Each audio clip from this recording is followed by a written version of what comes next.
Trump takut mati, sementara 30 pemimpin mengadakan mesyuarat rahsia mengenai masa depan NATO.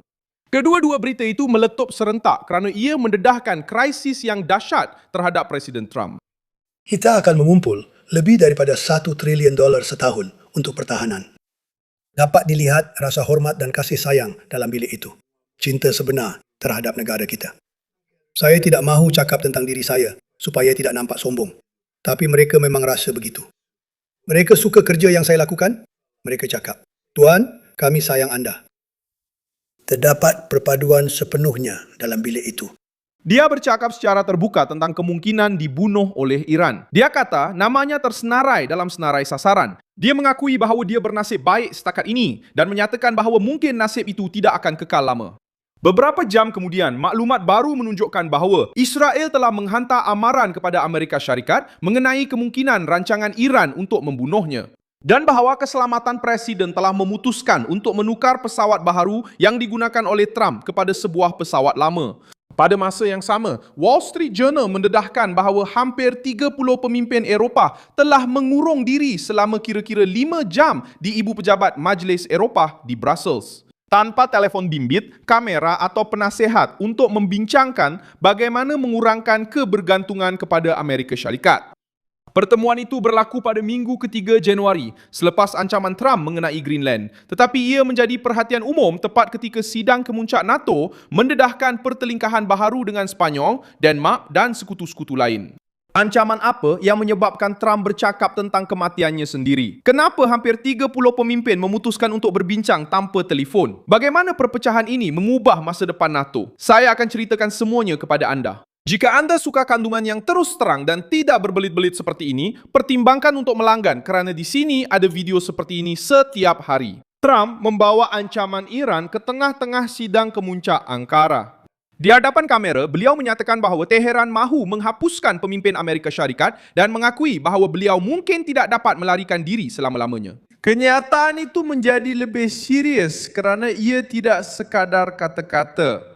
Pihak berkuasa Amerika Syarikat menerima amaran daripada Israel mengenai kemungkinan rancangan pembunuhan. Sebahagian daripada pihak berkuasa tersebut menganggap maklumat itu tidak lengkap dan tidak sepenuhnya boleh dipercayai, tetapi risikonya diambil serius sehingga logistik perjalanan Presiden diubah. Dalam perjalanan pulang dari Turki, Trump singgah di United Kingdom dan meneruskan perjalanan dengan Air Force One yang lebih lama, dilengkapi dengan sistem pertahanan yang sudah diketahui oleh pasukan keselamatan.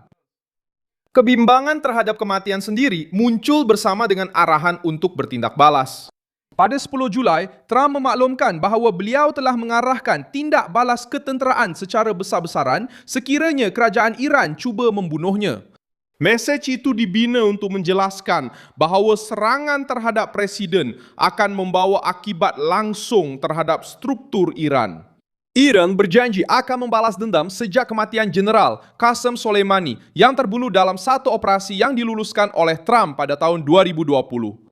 Maklumat awam masih belum membuktikan bahawa rancangan baru itu sudah sedia untuk dilaksanakan. Tetapi pertukaran pesawat, penambahan keselamatan dan arahan yang diberikan oleh Trump menunjukkan bahawa Washington tidak menganggap amaran itu sebagai propaganda semata-mata.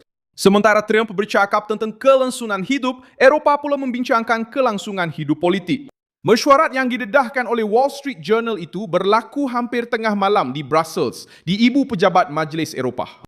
Presiden dan Perdana Menteri telah diarahkan untuk masuk seorang diri. Tiada rakaman, kamera atau telefon bimbit dibenarkan. Perdebatan sudah memasuki jam ke-5 apabila para pemimpin mula membincangkan secara terbuka kemungkinan pemisahan strategik dari Amerika Syarikat.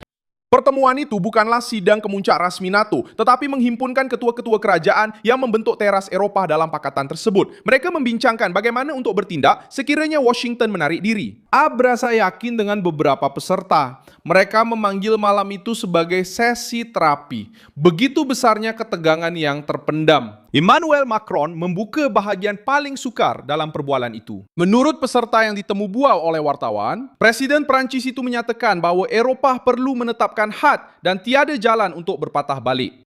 Penilaian itu adalah bahawa kebergantungan ketenteraan, ekonomi dan teknologi kepada Amerika Syarikat telah berubah menjadi risiko keselamatan. Perdana Menteri Belgium lebih agresif lagi dan memberi amaran bahawa Eropah boleh menjadi hamba yang hina kepada Washington. Giorgia Meloni tidak bersetuju. Perdana Menteri Itali berhujah bahawa Trump masih boleh dipujuk dan bahawa memutuskan hubungan dengan Amerika Syarikat adalah satu kesilapan. Reaksi Meloni menunjukkan bahawa blok tersebut tidak bersatu menentang Presiden Amerika Syarikat. Tetapi hakikat bahawa perbualan itu berlaku sudah menunjukkan betapa besarnya rasa tidak percaya itu. Sebenarnya, saya rasa dia seorang yang baik. Kami berbual dengan baik, hubungan kami menjadi kurang baik kerana dia enggan membantu kami.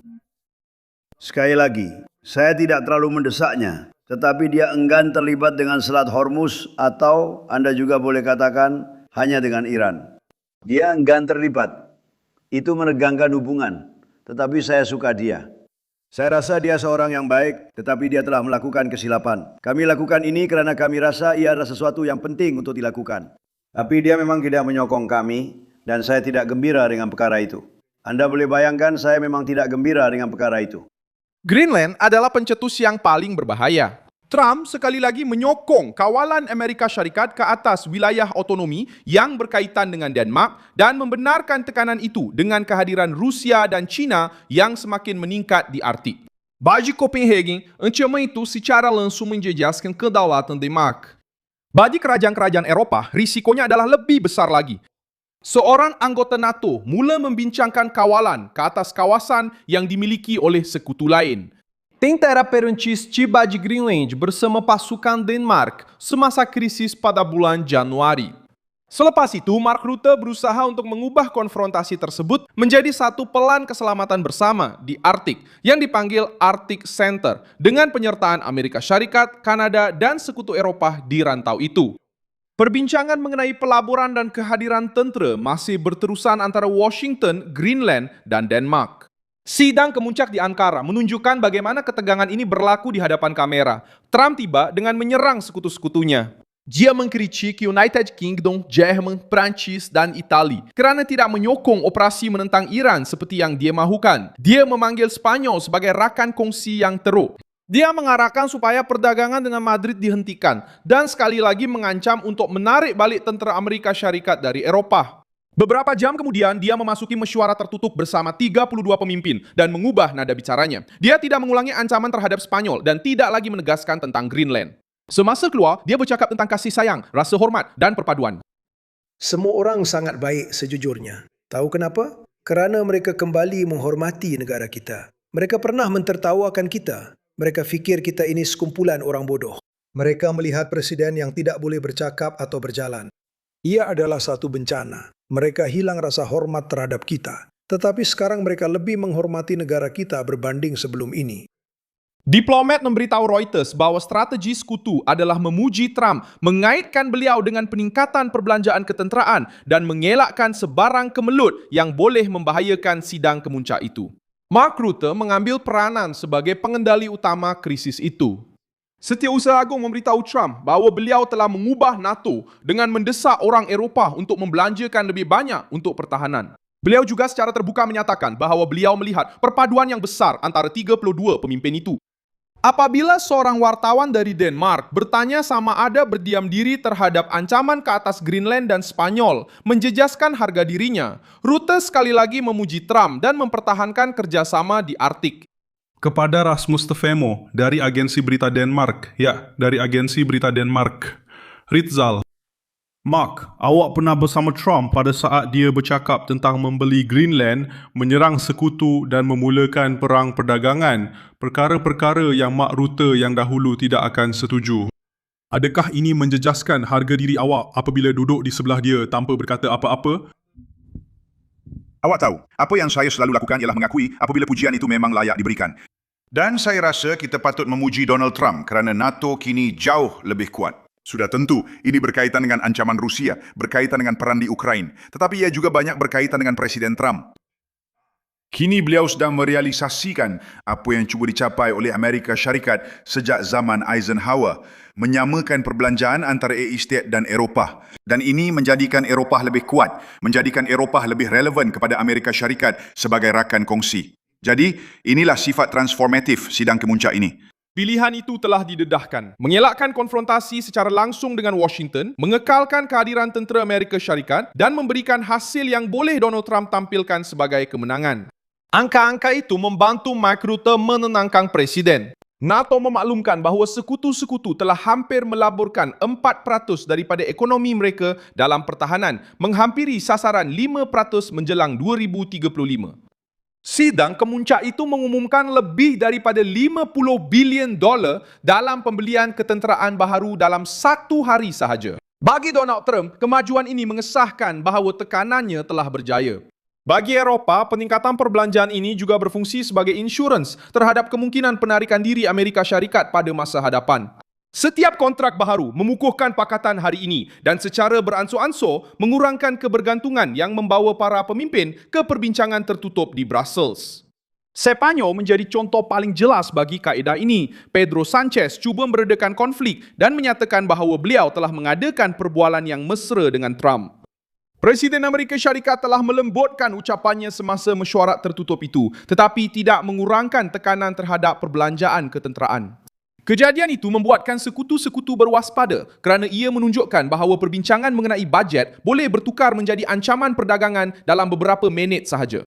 Ia juga menunjukkan bahawa pujian yang diberikan kepada Trump tidak bermakna kepercayaan. Ia berfungsi sebagai alat untuk menghalang keputusan yang lebih tegas terhadap pakatan itu sendiri. Langkah seterusnya sudah pun dirancang. NATO akan mengadakan sidang kemuncaknya yang seterusnya di Albania, sementara pelan Arctic Century diteruskan dan perbincangan mengenai Greenland masih berjalan. Eropah meningkatkan pengeluaran ketenteraan dan mencari cara untuk kurang bergantung kepada Washington tanpa menyebabkan penarikan segera Amerika Syarikat. Ujian sekarang adalah untuk menghalang pertikaian mengenai Greenland dan ancaman Iran daripada mencetuskan krisis baharu sebelum pertemuan itu. Sekiranya Trump kembali menggunakan tentera dan perdagangan sebagai tekanan langsung, perbincangan tertutup di Brussels mungkin boleh dijadikan panduan praktikal untuk mencapai autonomi Eropah dengan lebih cepat. Terima kasih banyak kerana menonton video ini hingga ke akhir. Sokong projek kami dan sumbangkan secara keuangan melalui kod PIX yang tertera di skrin anda. Kami adalah saluran bebas, fokus untuk memastikan anda mendapat maklumat yang benar. Sumbangan anda membantu kami untuk terus bertahan.